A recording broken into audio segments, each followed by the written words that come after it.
All right, what's up, my Gangnam Stylers? Today we're playing. Um, what the fuck is this? It's called Locked. I forgot the name of the game already. Um, I don't know what this is or why it's in my library. It might have been free, or I got it with some bundle because I have no fucking clue what this game is. But from what I saw, it lasts like 10 minutes. So, and I just Mm, wanted something quick to play. And Whip B is here. So I don't even know what I'm kind of here game this hanging is. out. I have no fucking idea. I think it might be some kind of visual novel, but I'm genuinely not sure. So let's just hop in. For a man may prefer what he can do to what he cannot do, the state he is in, to its absence or change, though necessity has made it in itself unalterable. John Locke. I don't understand what that guy said. I wake up. I had a good night's rest. In terms of my quality of sleep, I have nothing to complain about. I didn't have a nightmare, nor any other kind of dream for that matter. I haven't been this comfortable in a long time. And yet the sight before me is something quite unusual to wake up to. Shoes. How often are feet the first thing you see upon waking up? Good questions, man. I would wager it is quite a rare event. We need scientists on this. I cannot even come up with a scenario where this is likely to occur, except, of course, my own. Clearly, I'm looking at a pair of shoes right now, so the probability must be non-zero. You're a smart man. It suddenly occurs to me that feet are connected to people. You don't say. This guy's a fucking genius. Why did she literally has a lock on her head? That's cool, man. Host, oh thank That goodness you is have come cool. too. I have to admit, I was beginning to miss you. The person I've talked to previously was much less pleasant. My cheeks flush upon hearing an open declaration of affection from such a beautiful stranger. Oh, this guy's a simp. Wait, stranger? She isn't a stranger at all. That's right, I've been longing to speak to her. How do you feel? Very good. I'm glad to find myself in so desirable company. The feeling is mutual. There is nothing I want more than to talk to you right now. Feel free to discuss anything in this room that catches your interest. I will gladly do so. Uh, what is this game, man? This is confusing as hell. The moon is quite beautiful today. How fascinating. Not many people would say that about a new moon. The full moon seems to be preferred by almost everyone. That may be so, but I believe the new moon has its own appeal. I was not disagreeing with you. To me, the new moon Moon. is the moon's most beautiful form. It is her most beautiful form because it is her true form. She appears silver to us when illuminated by the sun, but in complete darkness she is freed from the sun's pesky influence. She can finally stand on her own. Dude, color is literally just like which light gets reflected. So what you just said makes no fucking sense. Do you believe the moon feels trapped?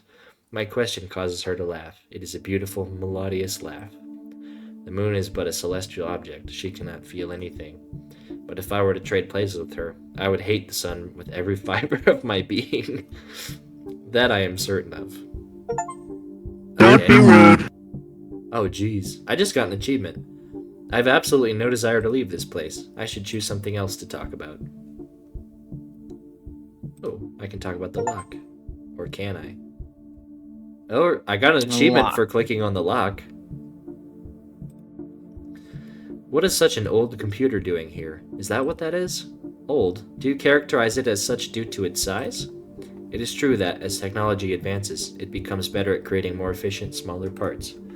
On the other hand, if a modern computer is very large, we assume it to be proportionally powerful. But this computer's size has no correlation to its age nor to its computational power. It is built that way for a much more simple, if not primitive, reason. It is supposed to fit a human inside. What? Is someone being kept there against their will? Of course not. There is no need to worry. It is merely an exhibition object. In fact, everything around us is but a buffet to provide us with topics to discuss. This computer in particular might be the most interesting. Are you familiar with the Chinese room argument? I don't think so. Would you care to explain it? Gladly. It is a thought experiment, so please open your mind to a hypothetical scenario. Suppose you do not know any Chinese and are put into a room. In that room, you find rulebooks that tell you precisely how to convert a given combination of Hanzi to a new string of characters. Occasionally, you will receive letters through a mail slot from outside the room. You write down answers according to the rulebooks and send them back out. Since you followed the rules diligently, your answers are perfectly intelligible, and the people outside assume you are a fluent Chinese speaker. But are you? Evidently not. From looking at the characters alone, I have no means of learning to understand them. No matter how long I pursued this task, I would never become capable of speaking Chinese. Indeed, the human inside the room cannot speak Chinese, there is no question about it. And since the programming of computers is analogous to the rulebooks you use, it is supposed to show the same thing about them. That computers, no matter how well they can simulate understanding, do not have any. But there's one aspect about this thought experiment that has seemingly been overlooked. Namely, the person inside might still be capable of speaking some language. Clearly, you are brought into the room with an understanding of English, but you were never prompted or given the opportunity to use it. Judging you based on your Chinese abilities is quite unfair. Being stuck inside the Chinese room would be pitiful and terrifying. So what if a computer also has its own native language? What if it even had feelings and needs with no means of communicating them to the outside world? Even though the Chinese room argument is a mere thought experiment, it exposes a very worrisome fact about artificial intelligence. What the fuck is this game? What am I playing? That is, if a computer somehow comes to obtain emotion, it would be an existence of utter despair. While interesting, I do not think this is a real concern. It is highly unlikely that we somehow already discovered how to artificially create emotion. I admit that is unlikely. Okay, cool. It would be no exaggeration to call it a miracle, even. Yet we would have no way of knowing whether that miracle has already occurred. Said unlucky computer would suffer in silence, with no one ever considering that it might be in pain. Our language barrier is too strong. Tell me, would you put such a computer out of its misery? Initially, I'm inclined to say yes, but I can only notice its pain once it is communicated. By the time I realize that it is suffering, the language barrier would no longer exist. So at that point, the computer would no longer have to be alone. Then you would instead spend the rest of your life in its company. Perhaps that would be my moral obligation, yes. I see. Home slice. You wish to talk about me? I am flattered. What in particular would you like to know? I would be content with any bit of information you share with me. But one thing I'm particularly curious about is, I gulp before I dare to utter my next words. Oh god, what is this fucking guy gonna say, dude? Your necklace. Where? I cannot bring myself to complete the sentence out of fear of offending her. As a response, her slender fingers wander up to trace the metal ring around her neck. My necklace, are you referring to this? I nod. Content with my confirmation, her hands slide down to the chain attached to the ring. She gently tugs at it, causing it to clink. And you wish to know where this leads? Her hands move onto the first button of her coat, foreshadowing what would happen if I were to say yes, but I am too memorized to utter a single word. Once again, all I can do is nod. She chuckles. Very well, I always value honesty, and, just like that, she puts the uppermost button between her fingers and pushes it through the opening. Once slipped through, slightly more of her upper body is revealed. Oh god. Of course, she's still fully clothed underneath. Okay, that's good news. Nothing about this is inappropriate. Dude, it's like it answered me. Bro, what the hell? And yet, I feel like I am witnessing something I shouldn't. Something not meant for my eyes. Something I can never turn back from. Bearing a knowing smile, she repeats the same motion with the remaining buttons of her coat. She satisfied my request. I should have been contented, but I don't like how he phrases, she satisfied my request. That is such an odd way to phrase that situation. I don't like it either. The question of where her chain leads has grown even more puzzling. I suppose it is time we arrive at the heart of the matter. Would you call yourself free? Please take a moment to consider this and justify your answer. I did not expect her to answer my confusion with a question of her own, let alone a question as peculiar as that. Nonetheless, I do as she says, and choose my next words carefully. Of course I am free. I can lift my arm and clench my hand into a fist. I can control my thoughts and imagine any scene I want in my head. And most of all, there is nothing I desire more than talking to you, which is what I am currently doing. Nothing is preventing me from doing what I want to do. Therefore, both physically and mentally, I am free. Interesting. So to you, freedom belongs to volition. Being free is equivalent to being free to do as you please. Unfortunately, I do not agree with that conception. Even a prisoner, unless restrained from head to toe, can clench his fist if he wills it. And so long as he is not under the influence of drugs or illness, he can most certainly control his imagination. Yet, by definition, prisoners are not free. Lastly, when it comes down to wish fulfillment, what if what you want to do simply aligns with what you are able to do? A bird that cannot fly might not wish to leave its cage. It is fully content sitting on a decorative branch and pecking at delicious seeds every day. It longs for nothing, but is never given the opportunity to long for more. Would you say such a bird is free? I suppose not. The bird's circumstances seem to me quite sad, actually. I think so too. The fact that it doesn't long for the outside might just be a shackle of its own. The bird is confined both in body and mind. Despite the fact that it can do as it pleases, freedom will never be in its grasp. I take a moment to ponder her analogy. In that case, I have to agree that my explanation for freedom was faulty. I apologize. Let me offer a new one. There is no need. She lets out a laugh, but this one lacks the charm of its predecessors. After all, I pity you almost as much as myself. Excuse me? She once again moves her fingers to her chain and grips it with both of her hands. You are curious about this, yes? Then she yanks her chain with brutish strength, completely unlike the first time. What is happening? So hard, even that my own neck is I pulled have no forward. idea. My own neck? Suddenly a realization dawns upon me. Our chains are connected? That is correct. I'm surprised the pressure hasn't bothered you until now. To be honest, I still cannot feel it. I only know that it is there. That sounds much more comfortable than my own. I am painfully aware of it at all times. I would not describe my own circumstances as comfortable. Why am I connected to you? Was this your doing? No. I wish I had any amount of control over this place, but unfortunately, I do not. If you discover a way to break free, I would love to know about it. For the first time since waking up, I no longer feel at ease sitting in this chair. Her presence is no longer enough to keep me calm. In fact, her smile, which appeared to me so charming before, now seems unsettling. I stand up, the only sound in the room being the rustling of our chain. It was a pleasure talking to you, but I will be taking my leave. Fortunately, the chain is quite long. If necessary, the two of us could stand at opposite ends of the room. I make it to the door without requiring her to move in any way. As my hand hovers above the door handle, I can faintly hear her laugh again. But now is the time to doubt myself. I enjoyed the stay while it lasted. It is time to return home. However, opening the door only reveals a solid wall behind it. There was never an exit to begin with. It is beyond your power to escape this place. Evidently, she's telling the truth. Then I assume the window, a fabrication, just like the door. I thought so. Finally aware of my own powerlessness, I sit back down in my armchair. I do wonder if you can be likened to a bird in a cage. Are you a parakeet or an eagle? And am I your companion or Prometheus? Are we a pair of parakeets content to be in each other's company for the rest of our lives? Or will you tear out my liver every day, torturing me for eternity? I don't think those are the only two options. Bro, what the shit? Is that an accusation? Have I done anything to hurt you? Do you despise me? I do not. The eagle, just like Prometheus, was stuck in an endless cycle. Of course, it was provided a delicious liver every morning, but it was never allowed to do anything else. It was a prisoner just the same. Therefore, Prometheus had no right to hate the eagle. The real villain, who doomed both of them to that fate, was Zeus. For that reason, I harbor no ill will against you either. Quite the opposite. I find pleasure in our joint suffering.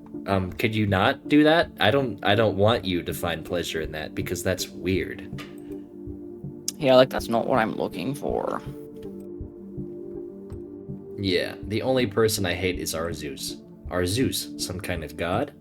That person is the reason we are here.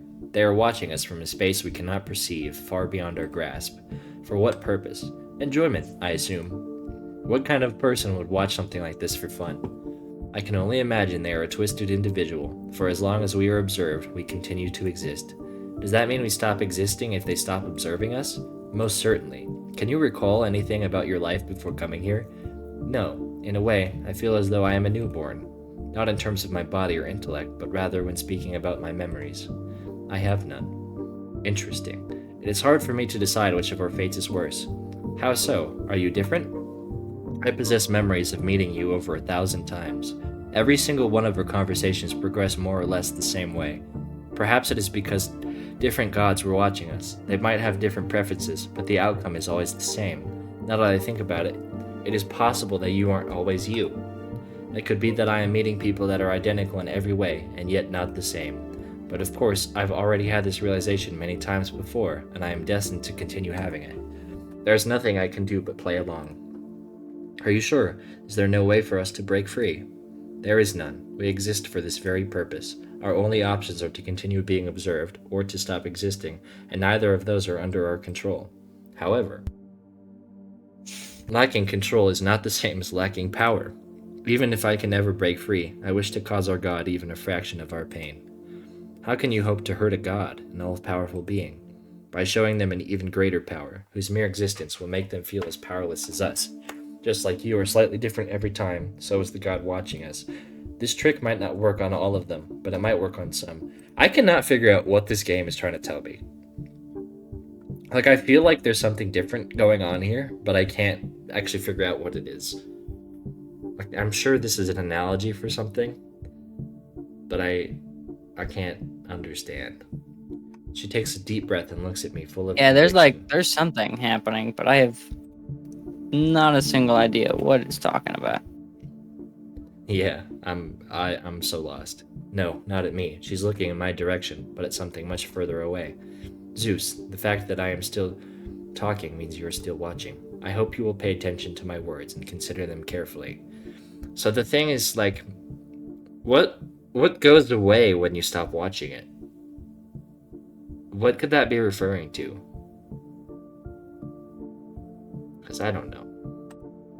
I do not possess any privacy, so you already know what I plan to achieve. But surely your pride will allow me to proceed. If my partner and I are birds in a cage, then you are a cat. It is time for your curiosity to kill you. You most likely assume that you're here, that you're observing us, out of your own free will. But your free will may very well be an illusion. Let me ask you, how did you find this room? You, of course, cannot answer me. It is enough for me to guide your thoughts. Did you stumble upon this room by chance, or was it recommended to you by a friend? Said friend being a god that previously observed us. Now consider. At what point did you have any chance to object? The room's appearance or description was interesting enough for you. Or your friend is convincing and knows your tastes. Something outside of your control drew you to this place, but that means you didn't really have any choice but to come here. Either an algorithm or your friend decided our meeting. Your consent was already set in stone the moment your curiosity was piqued. And apparently you are still curious, even now. The fact that you are listening to me now shows you are powerless against fate. You cannot control your own curiosity. It controls you. Of course, you might already be familiar with determinism, and this could be no revelation to you. So just in case, let me try hurting you in a different way. I hate you from the bottom of my heart. Well, thank you, host. I appreciate that. That's what you Hey, said. sorry to interrupt. I just have a thing that's really dumb Yeah, what's in the up? FIFA. I just had a player, a right mid. He got approached by Austin, and Austin was gonna pay his what's the thing, release clause, which was 2.3 million. And he wanted to go. Don't know why. Because he was a starter. A weird guy. And my negotiation rating is an F. Oh. And it's saying that the reasons why is it's saying my squad lacks quality and depth. And it shows me two players who are younger than he was and are only 2 ratings lower than he was. Which means I actually have 2 players who can fill his position who are younger and not much worse than him. So I actually just have the quality and depth. So I don't understand. And his market value was 1.4 million, and I'm getting told that his release clause was lower than his value, but his release clause was almost $1 million more. Oh. So I have no idea what it's rating me on here. Not sure. I actually haven't played a FIFA new enough in career mode where the rating thing exists. I think it's only been there for the last 2, so I don't actually know what it judges or how that works. But it sounds kind of funky. That makes sense. So I think I just finished the game actually. So that's Sorry, neat. what already? Yeah. So I guess that's the video. Enjoy your confusion. Because I certainly have confusion, and I'm pretty sure you guys do too. But yeah, that was locked, and my brain is currently locked in a state of confusion because of that, and I feel like it changed my brain waves, but like not in any way that's productive. So that's cool. um, like my subscribe button and subscribe to my like and subscribe to the video and like the channel and Bing bing bong bong bing bing bing. you heard it here, folks. Um, toodaloo.